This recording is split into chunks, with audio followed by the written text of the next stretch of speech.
sesuai pasal 10, 11 dan seterusnya itu. Kita kalau anggaran rumah tangga kan di breakdown di 8 sampai apa 8 sampai 20-an ya. Nah, kalau kita bicara anggaran dasar, kan di situ jelas bahwa Kongres itu 3 tahunan. Kan notaris itu kan tidak bodoh toh, karena notaris itu paham bagaimana RUPS dan RUP RUPS dan RUPS luar biasa. Nah, kalau kita bicara hal yang tidak tepat waktu, itu namanya luar biasa. Contoh tadi, RUPS itu harusnya dilakukan setahun sekali, rapat umum pemegang saham.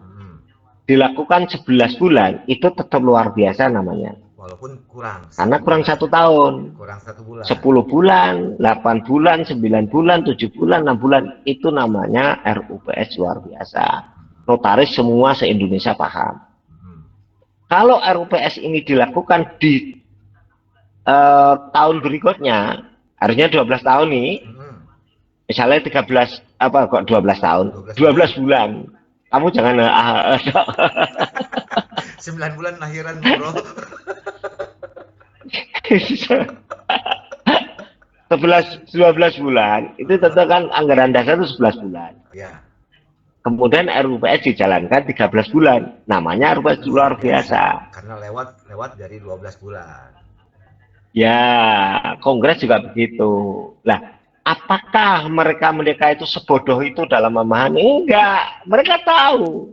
Mereka ini pemain-pemain yang memang membuat begitu. Ada yang tadi kamu sebut apa, dalang.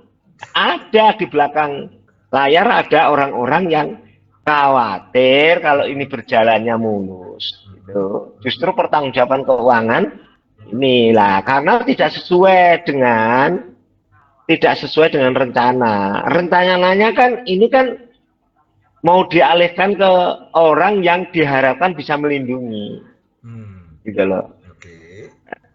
Ternyata salah milihnya, karena orang yang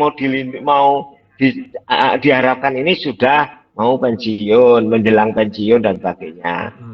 Ya, trik-trik ini kemudian berjalan dengan irama yang tidak sehat. Jadi rekonsiliasi apa? Itu rekonsiliasi apa? Kan kalau yang ini loh tadi, ya kan tadi kan sudah ngomong masalah itu kan saya tarik kembali tadi masalah Kongres atau Kongres luar biasa. Semua organisasi yang kongresnya itu tidak sesuai jadwal namanya luar biasa. Oke, paham kan? Itu pahami dulu, itu legal standingnya seperti itu. Nah, yang kedua, kewenangan organisasi dan keabsahan organisasi yang saya katakan ini organisasi kita itu dari atribusi, lahir dari Undang-Undang Dasar 45 dan Undang-Undang 45 pasal 28 dan Undang-Undang yaitu Undang-Undang UJN. Dan tentunya ada selain Undang-Undang UJN kemarin dihubungkan juga dengan Undang-Undang tentang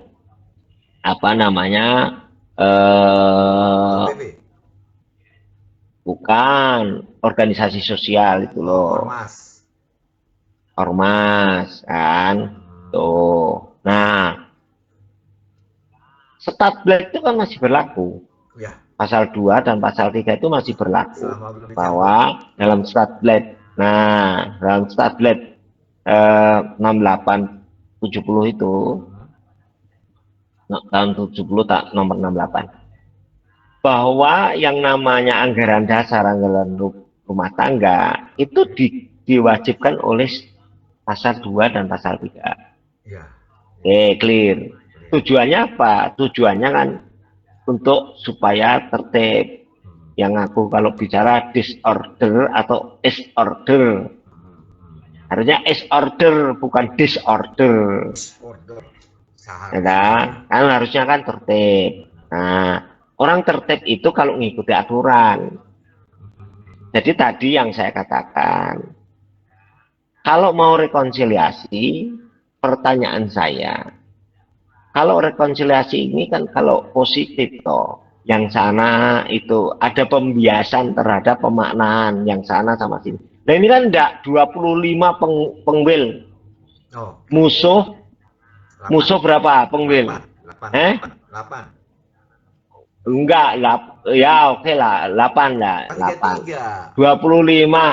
Kan Nah, 33. ini kalau nggak ada aktornya, ya nggak bisa. Karena ada aktornya di belakang itu. Aktornya sebentar lagi runtuh. Kenapa rekonsiliasi? Bodoh kalau menurut saya. Adanya suatu apa namanya pembelajaran yang akan membodohi dari anak-anak muda kita, penerus generasi kita.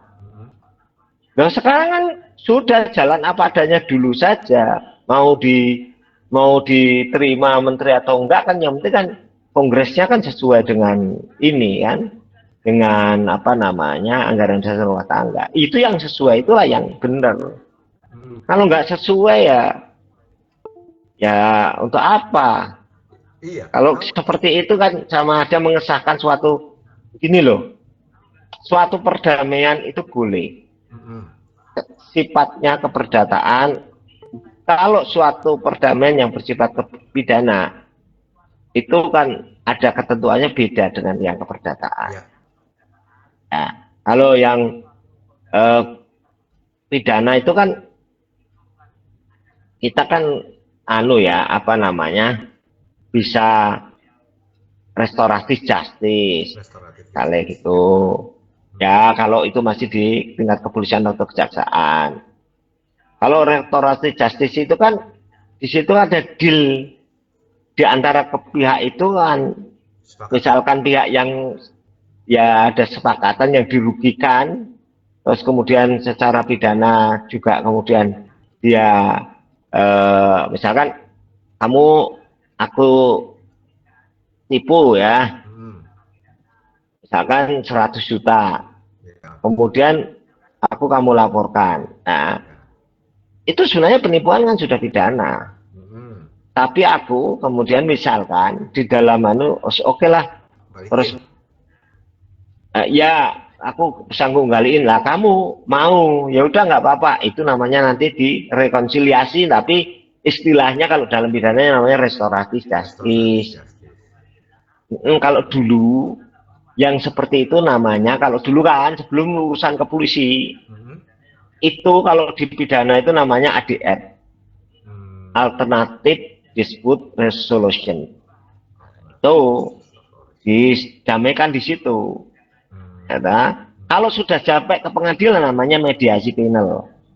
Mediasi penal itu hakim, gimana kamu mau ini loh, kamu dituduh penggelapan, ini mau sidang, buktinya ini. Penggelapannya senilai 1 miliar, gimana kamu mau mengembalikan enggak? Kalau mau mengembalikan, oke, ini itu dimediasi. Kalau perdata wajib, hakim wajib memediasi dulu, ya, supaya dia melakukan dading perdamaian. Di lelang juga begitu, walaupun orang sudah ditentukan di PKPU atau di Undang-Undang Nomor 37 tahun 2004 ya, lelang, ada kepailitan dan PKPU. Dia juga bisa dilakukan perdamaian.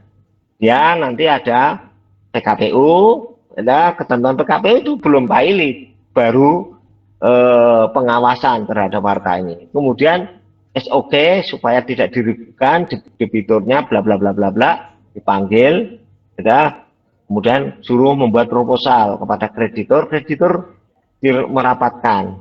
Nah, nanti ada namanya homologasi. Nah, dari situ lahirlah perdamaian.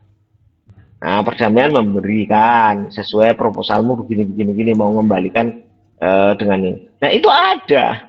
Ya seperti itu termasuk ya administratif itu ada. Saya pernah kan ingin didamaikan juga, disuruh mendamaikan dulu.